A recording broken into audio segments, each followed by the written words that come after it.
O que você achou dessas eleições? Foda, né? As opções foram horrendas, mas apesar de tudo, tinha um candidato que, em minha opinião, aparentava ser mais honesto que os outros, que é o João Amoedo, que realmente não tem motivos para roubar, por possuir uma fortuna de aproximadamente 425 milhões de reais.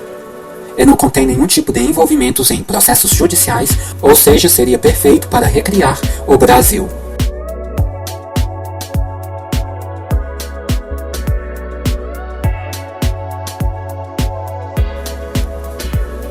Infelizmente, 80% da comunidade brasileira é muito ingênua, não vê que esses canalhas nos roubam na cara dura. Assim como muitos acreditam que ocorreu a fraude nas urnas, eles fazem pior dentro do Palácio do Planalto. Lá só rola sujeira, e perdemos a chance de renovar essa carniceira.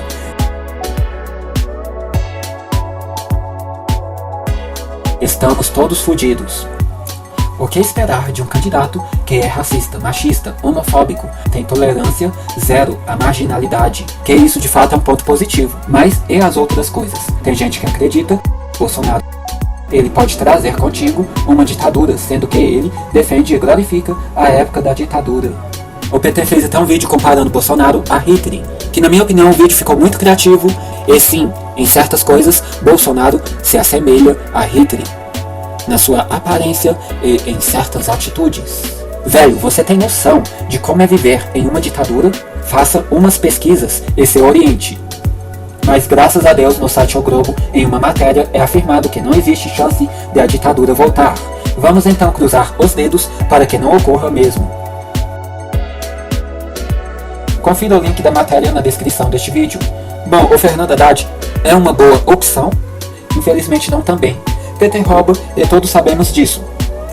Tem que ser muito burro para acreditar neste bando de marginais, mas não vamos generalizar, né? Para melhor decidir quem dos dois seria melhor. Iremos ler algumas matérias e seus respectivos planos de governo. 7 barbaridades de Fernando Haddad, das quais jamais esqueceremos. Uma lista esperta para entender por que a popularidade do prefeito de São Paulo é a pior entre governantes das principais capitais do país. Desde que as pesquisas apontaram uma queda vertiginosa em sua popularidade, colocando-o no topo do ranking dos prefeitos de capitais com pior avaliação do país, o alcaide paulistano Fernando Haddad iniciou uma ofensiva para tentar mostrar o lado moderno de sua administração. A realidade, porém, é bem diferente da fantasia criada pelos maqueteiros de Haddad e do PT, empenhados em abrir uma trincheira na cidade que jogou o partido na lona nas eleições de 2014. Para quem não se lembra, a votação de Dilma na capital paulista não passou de 26% dos votos no primeiro turno, a pior do PT desde 1994, e a de Alexandre Padilha. O candidato petista ao governo do estado foi ainda menor, apenas 18% dos votos. Não é preciso ser cientista político nem PhD em urbanismo para entender o tombo de Haddad nas pesquisas. Basta andar pela cidade para saber por que o seu índice de rejeição é tão alto. Ao contrário do que ele diz, sua baixa popularidade tem pouca ou nenhuma relação com o Petrolão e outros escândalos de corrupção que abalam a República. Tem a ver principalmente com as ações Haddad tomou desde que assumiu o poder no início de 2013. Diante de seus feitos em pouco mais de 2 anos de governo, Haddad se habilita desde já a conquistar um lugar privilegiado na galeria dos piores prefeitos de São Paulo em todos os tempos. Se chegar lá, como tudo leva a crer até agora, ele deverá se unir no pódio a Luísa Erundina, que governou a cidade de 1989 a 1992, quando ainda estava no PT, e ao malufista Celso Pitta, que a sucedeu 2 ícones da má gestão na cidade. Agora você irá conferir 7 barbaridades cometidas por Haddad à frente da Prefeitura de São Paulo, que jamais serão esquecidas pela população. De acordo com o site Época, a criação das piores ciclovias do mundo. Obviamente, ninguém é contra as ciclovias por princípio, O que muita gente contesta são as ciclovias de Haddad, que Haddad está implantando na cidade. Consideradas como uma vitrine de sua administração, por mais absurdo que isso possa parecer, as ciclovias de Haddad nem mereciam ser chamadas como tais, de tão ruins que são, de tão improvisadas que são. Elas não passam de faixas vermelhas pintadas a esmo no asfalto.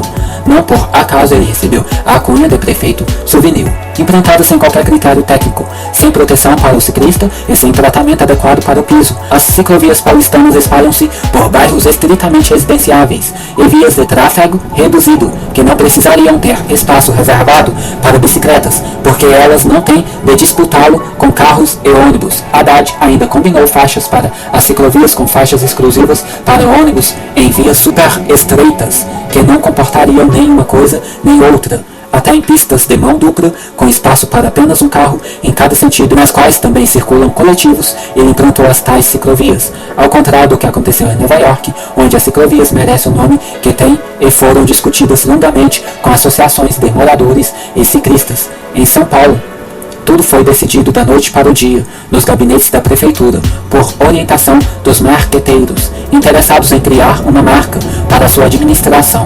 Mas que a qualidade da obra, o que parece importar mesmo para Haddad, é o volume. É poder dizer na propaganda oficial que São Paulo já fez X quilômetros de ciclovias. É neste quesito temos de reconhecer, ele leva a taça. A implantação de faixas exclusivas de ônibus, fora dos grandes corredores de tráfego.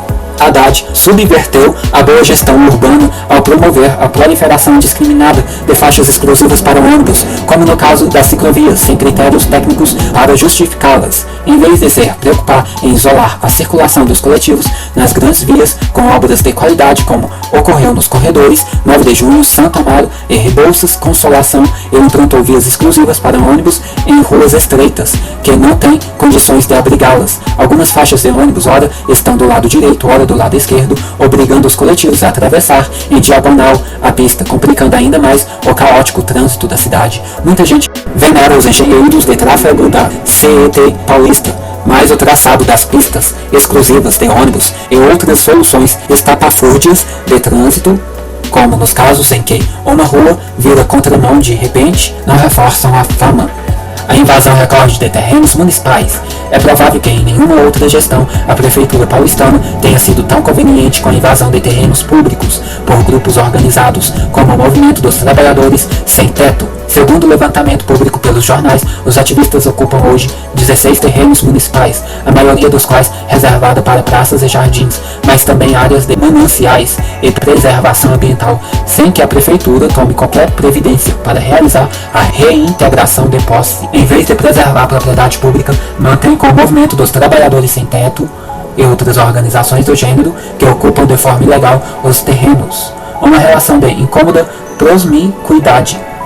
Para aprovar o novo plano diretor da cidade que promoveu modificações na legislação defendidas pelos ativistas, Haddad sugeriu que eles fossem em massa à Câmara Municipal para pressionar os vereadores. Eles não só seguiram a recomendação de Haddad, como incendiaram o centro de São Paulo e criaram barricadas para se defender das forças de segurança.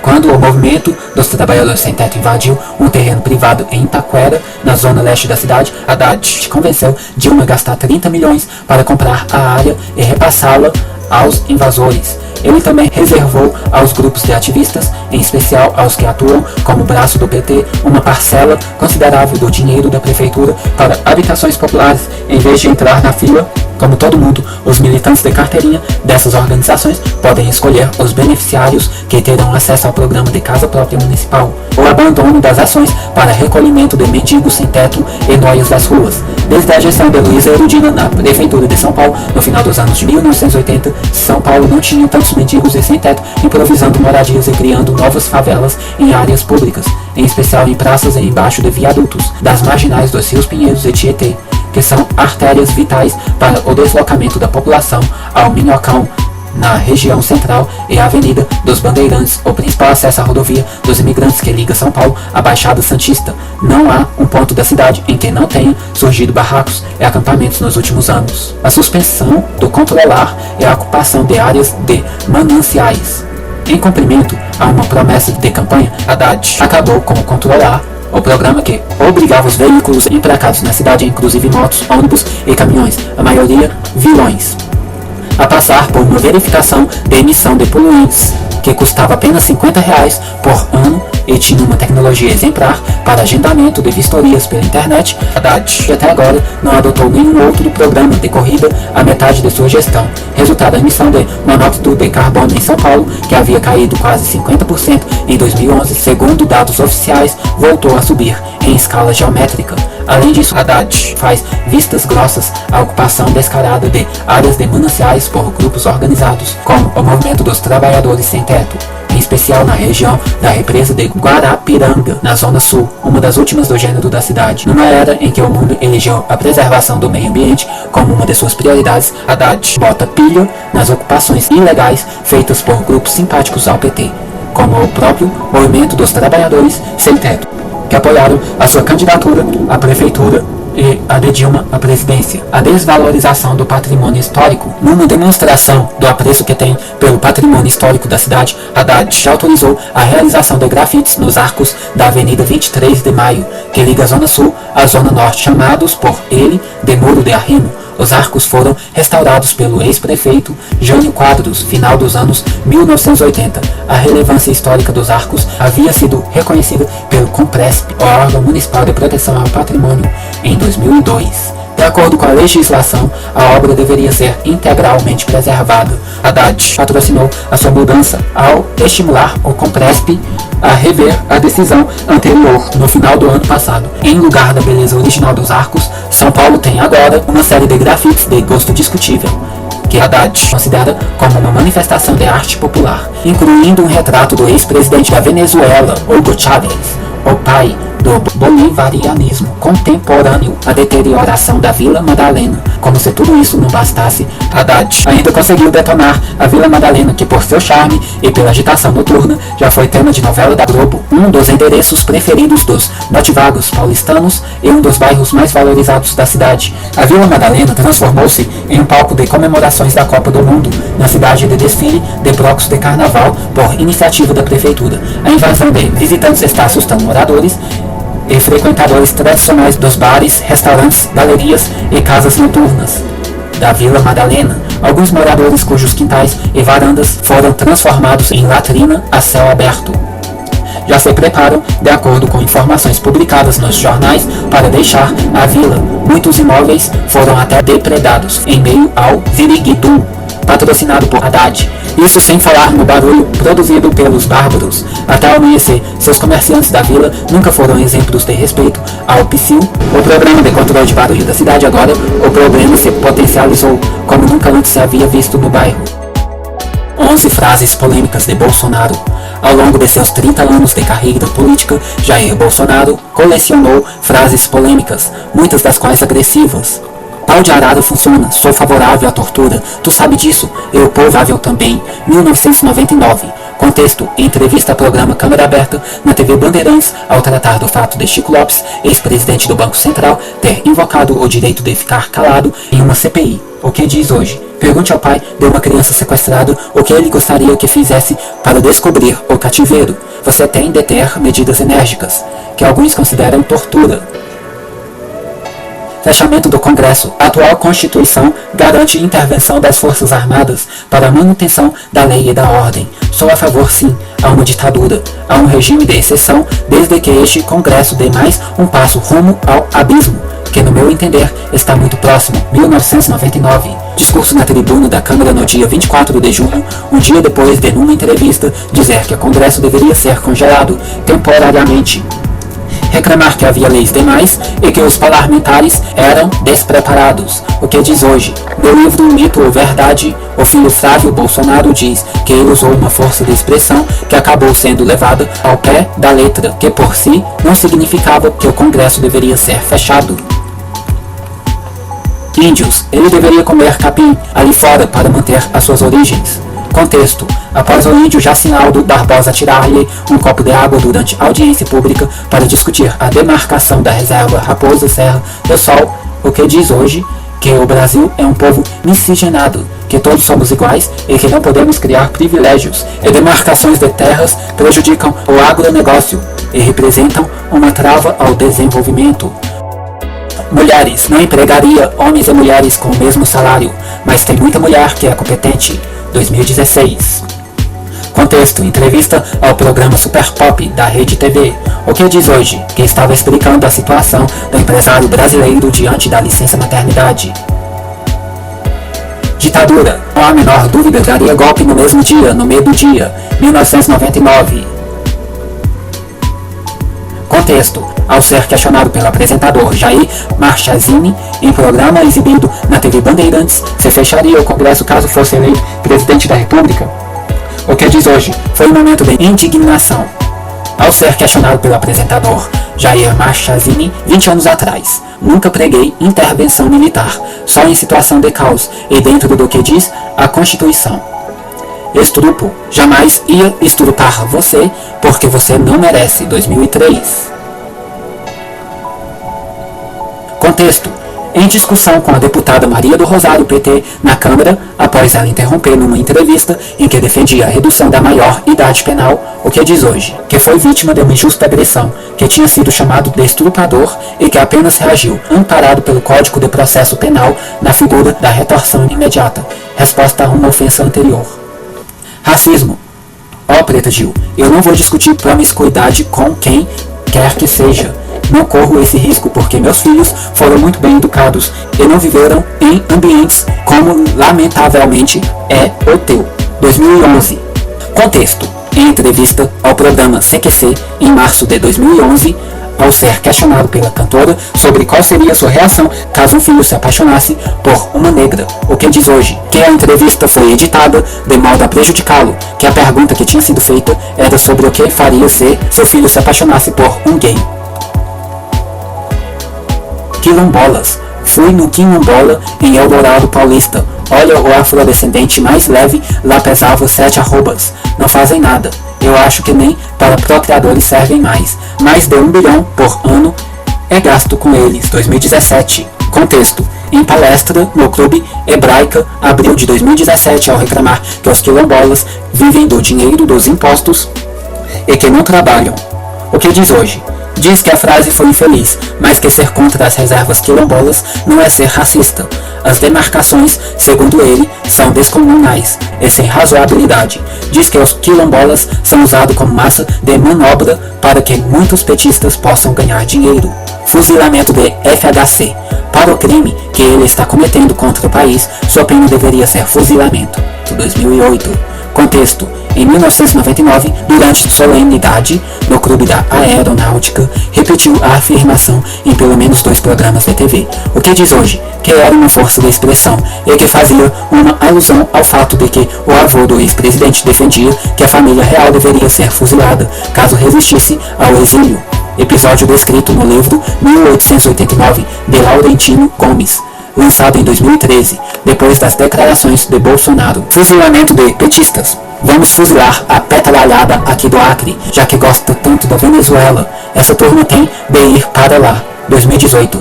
Contexto. Durante discurso no centro de Rio Branco, em que segurando um tripé usado para suporte de câmera de filmagem simulou disparar tiros. O que diz hoje? Existe uma figura de linguagem hipérbole.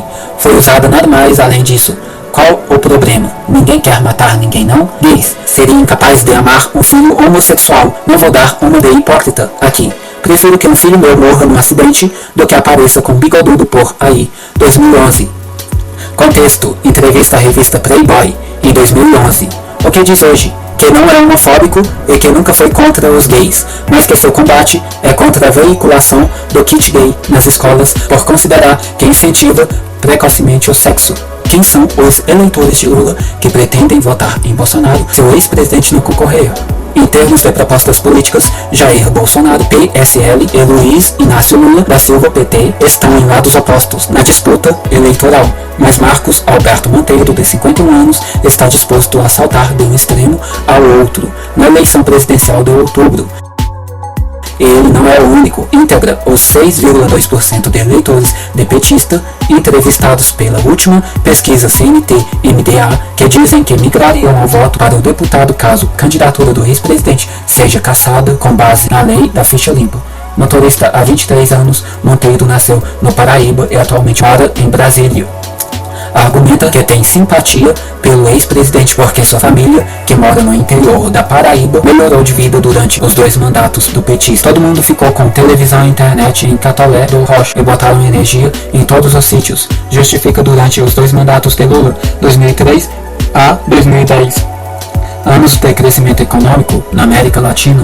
Como um todo, foram adotadas medidas de acesso ao crédito e estímulo ao consumo interno, além de programas de transferência de renda, mas Monteiro deixa claro que gosta especificamente de Lula. Não tem simpatia especial pelo PT, não se considera de esquerda e acha que a situação do país voltou a melhorar durante o governo Dilma Rousseff. Eu voto na pessoa dele, Lula. Não é o partido. Se ele indicar outra pessoa, eu já não voto. Se Lula não for candidato, eu voto no Bolsonaro, afirmou a BBC News Brasil. Na última pesquisa CNT-MDA, divulgada no último dia 22, os entrevistados que tinham Lula como primeira opção foram questionados sobre em quem votariam, caso o ex-presidente seja impedido de concorrer, sendo substituído pelo ex-prefeito de São Paulo, Fernando Haddad, PT, atual vice na chapa. Neste cenário, metade dos eleitores de Lula entrevistados se disseram indecisos ou inclinados a votar em branco nulo. Da outra metade, 17,3% votariam em Haddad, 11,9% iriam para Marina Silva, Rede, 9,6% apostariam em Ciro Gomes, PDT, e 6,2% responderam que, se o líder petista não concorresse, migrariam o voto para Bolsonaro. Na prática, o deputado do PSL ganharia 2,3 pontos percentuais. O que explicaria essa migração de votos de um candidato visto como de esquerda para outro de direita? Voto no ideológico e preocupação com violência nos políticos ouvidos pela BBC News Brasil afirma que há uma lógica por trás da migração de eleitores de Lula para Bolsonaro. Segundo o professor da Universidade de Brasília, UNB, Lúcio Renault, o perfil desse eleitor é o de pessoas de classe média e classe média baixa que sentiram melhorias no governo Lula, mas que não são de esquerda, nem têm compromisso de lealdade com o PT. Ao mesmo tempo em que enxerga no ex-presidente a lembrança de tempos melhores, essa parcela do eleitorado se identifica com o discurso de Bolsonaro em prol da ordem e da tolerância zero com o crime, e parcela do eleitorado que vive nas periferias e que está descontente com a classe política por conta dos escândalos de corrupção e dos altos níveis de violência que afetam principalmente as áreas periféricas, diz Renault. Quem tem conseguido dialogar diretamente com esse eleitorado é Jair Bolsonaro. Ele fala a língua desse eleitorado e faz isso com naturalidade. O perfil que migraria de Lula para o Bolsonaro é diferente daquele dos eleitores cativos do deputado que, segundo as pesquisas de opinião, são sobretudo pessoas com ensino superior e renda alta. O que Fernando Haddad acha sobre religião, aborto e gays? Petista é conhecido por ser criador do polêmico Escola Sem Homofobia. Religião e família. Haddad se define como cristão ortodoxo. Durante as eleições, a Prefeitura de São Paulo, em 2012, acusou líderes evangélicos de atacarem sua honra e difundirem mentiras sobre o governo de Dilma Rousseff. Um de seus projetos mais polêmicos, que ficou conhecido como Kit Gay, foi negado por Dilma após sofrer pressão da bancada evangélica no Congresso Nacional, provocando as acusações. Aborto. Fernando se declarou contra o aborto. Durante a campanha pela prefeitura, defendeu que a sociedade tem que diminuir o número de abortos. Penso que temos que respeitar a Constituição, no caso da união civil e no caso do aborto. Eu pessoalmente sou contra. As mulheres enfrentam os desafios da vida de maneira própria. Temos que evoluir, temos que estabelecer políticas públicas oferecendo às mulheres condições de planejar suas vidas, declarou o ex-ministro à Folha de São Paulo, em 2012. Gays. O ex-prefeito de São Paulo é favorável ao casamento civil entre pessoas do mesmo sexo. Quando era ministro da Educação, Haddad criou a Escola Sem Homofobia, o chamado Kit Gay, lançado em 2011. Era uma proposta de implantação de educação sexual em escolas públicas, com materiais pró-homossexualismo, que foi alvo de diversas críticas. O programa trazia vídeos elaborados pelo Ministério sobre homossexualidade, transexualidade e bissexualidade, heterossexuais. Além disso, Também é favorável a manifestações de orgulho gay. Na Parada Gay de 2013, chegou a comparar a luta de homossexuais com a de cristãos. Assim como homossexuais, os judeus, os cristãos, os negros e as mulheres já tiveram que defender seus direitos ao longo da história, declarou em discurso de abertura de evento. Bom, nesta matéria, o que o Fernando acha sobre religião, aborto e gays, um internauta cujo login com nome obscurantista de iPhone diz: olha a fake news difamatória, já cabe um processo contra os criadores dessa página. Eu vou inclusive passar para frente isso. Era uma proposta de implantação da educação sexual em escolas públicas com matérias pró-homossexualismo que foi alvo de diversas críticas, entre aspas. Não existe isso. Quem criou essas negras de kit gay foi o garotinho, que inclusive foi preso, e cujo irmão mantinha uma casa de prostituição para crianças sequestradas dos pais, ou de orfanatos públicos. Não deixe gente desonesta assim manipular vocês. Olha a situação em que o país chegou através de fanatismo e histeria que esse mar de notícias falsas criaram. Outro login, cujo nome Roberto Miranda, rebateu. Uma dúvida. Me parece que Haddad foi ministro da Educação na época. Não seria ele responsável pela divulgação da cartilha Escola Sem Homofobia que o MEC ia incluir nas escolas em 2011? Outro login, cujo nome Antônio Carlos Soares Lima, rebateu Roberto Miranda.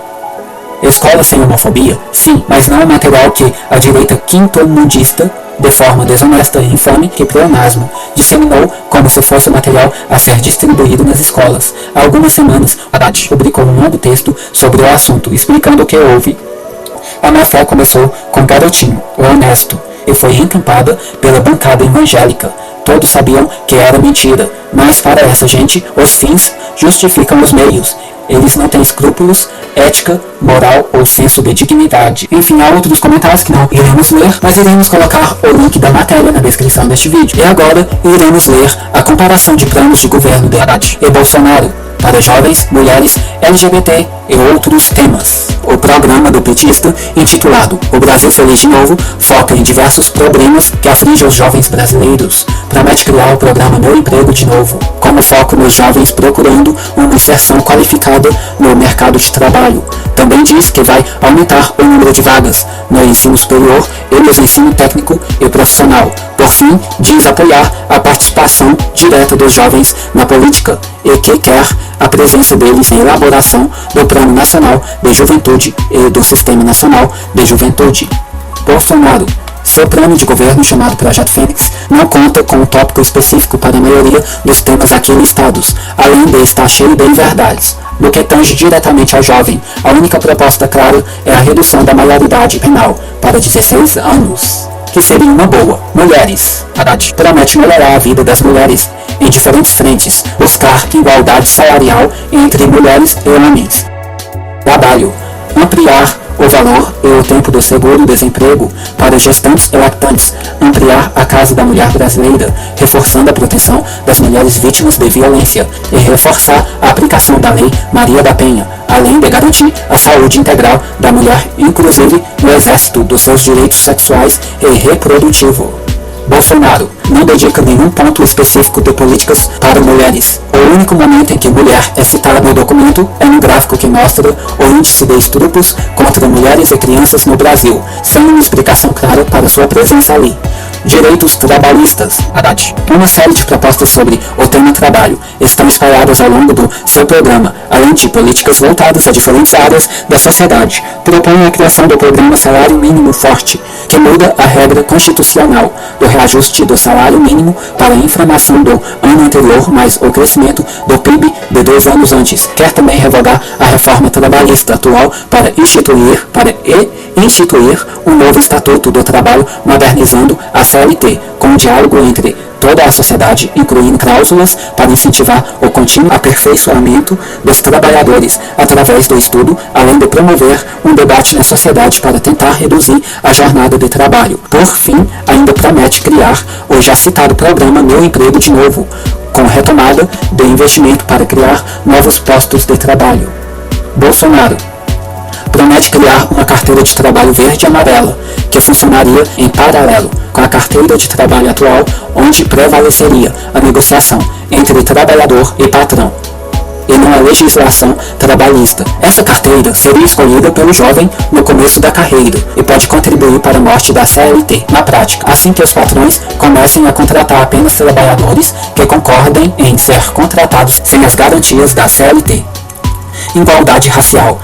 A questão da desigualdade racial ainda é muito importante no Brasil. O quesito cor deve entrar nas campanhas de saúde, buscando uma maior representatividade da população e até no atendimento pelo SUS, além de ampliar a política de costas para cargos públicos. Em seu plano, o ex-prefeito de São Paulo promete adotar medidas não específicas para melhorar a equiparação salarial de negros e negras e sua presença em postos de chefia na iniciativa privada. Para fechar, ainda promete um plano nacional de redução da mortalidade da juventude negra e periférica, que deve ser criado com a participação toda a sociedade civil. Bolsonaro. Não existe nenhum ponto específico sobre a promoção da igualdade racial no plano de Bolsonaro, no máximo um ponto genérico que diz que qualquer forma de diferenciação entre brasileiros não será admitida, ou seja, promete o mínimo do mínimo. LGBT. Para a população LGBT+, o plano inclui criar uma nova lei que tipifique os crimes de ódio, incluindo a LGBTI-fobia. Além disso, promete criar a rede de enfrentamento à violência contra LGBTI+, com a participação de órgãos federais, estaduais e municipais, além de expandir nacionalmente o projeto Transcidadania, aplicado durante sua gestão na Prefeitura de São Paulo para garantir bolsa de estudos a pessoas travestis e transexuais em situação de vulnerabilidade. Bolsonaro. Além da não diferenciação citada, apenas uma menção veladamente negativa à população LGBTI, quando o candidato se posiciona contra uma suposta doutrinação e a sexualização precoce que supostamente aconteceria nas escolas brasileiras. Cultura. Haddad considera acesso pleno aos bens e serviços culturais como uma garantia de cidadania. Bem completo, promete revisar uma série de pontos abandonados pela gestão Temer, como o Plano Nacional de Cultura e o Sistema Nacional de Cultura, além de aumentar progressivamente os recursos destinados ao Ministério da Cultura até chegar a 1% do orçamento da União. Outros pontos importantes são a garantia da aplicação da Lei Cultura Viva, que facilita a operação dos pontos de cultura, a consolidação de uma política nacional para o livro, leitura e literatura, além de reforço ao setor audiovisual e da política nacional de museus e proteção e promoção do patrimônio cultural. Bolsonaro. Não há nenhuma menção a políticas culturais no plano de governo do Bolsonaro. Talvez seja o momento em que ele saca o revólver. Drogas. Haddad. A atual política de drogas no Brasil é equivocada, injusta e ineficaz. O petista diz claramente que vai focar menos no pequeno traficante desarmado, principal vítima da explosão do encarceramento no Brasil, e enfrentar diretamente os grupos organizados e facções do tráfico nacional e internacional. A prevenção ao uso de drogas se dará nas áreas de saúde e educação, além de se comprometer a estudar as experiências internacionais de descriminalização do uso de entorpecentes. Bolsonaro. Não há nenhuma menção direta à política de drogas no plano do capitão da reserva, apenas uma tentativa de ligar as drogas à esquerda, onde diz que o avanço das drogas e da esquerda são prevalentes nas regiões mais violentas do mundo: Honduras, Nicarágua, El Salvador, México e Venezuela. É importante anotar que Honduras, desde 2010, é governado pelo conservador Partido Nacional, enquanto o México ainda é governado por Enrique Peña Nieto, do neoliberal PRI. Depois de ter passado de 2000 a 2012 pelo comando do partido direitista PAN, Direitos Humanos, Haddad vai resgatar e atualizar o Programa Nacional de Direitos Humanos, incluindo uma conferência popular que inclua diferentes setores da sociedade, como jovens, LGBT+, idosos, portadores de deficiência e povos originários. Além disso, pretende recriar as pastas de direitos humanos políticos para mulheres e promoção da igualdade racial, todas com status de ministério, e reintegrar o Brasil no sistema internacional de direitos humanos para o candidato. Democracia e direitos humanos são interdependentes. Bolsonaro. Não existe nenhuma seção específica na questão dos direitos humanos no plano de governo de Bolsonaro, apenas um ponto das conclusões da seção dedicada à segurança pública, redirecionamento da política de direitos humanos, priorizando a defesa das vítimas da violência. Bom, o que eu pude perceber é que todos os políticos fazem coisas de políticos, falam o que o povo quer ouvir. Então guardem este vídeo, guardem todos os prefeitos, guardem todas as entrevistas, guardem todas as fontes, para cobrar tudo que foi prometido do ganhador do segundo turno. E quero deixar bem claro que 95% das opiniões postas neste vídeo não foram nossas. Bom, eu acredito que este vídeo deve ter lhe deixado bem confuso, né? Mas isso é consequência do povo ter votado sem pesquisar a ficha dos políticos, apenas na confiança cega no seu favorito. Mas por favor, eu lhe peço para, se caso o Brasil dure mais 4 anos nas mãos de políticos ruins, que lembre-se deste vídeo e vote daqui para frente em base de pesquisas. Vote inteligente, não seja o burro que eles querem, pois quanto mais burros que somos, mais fácil é de meter a mão em nossos bolsos.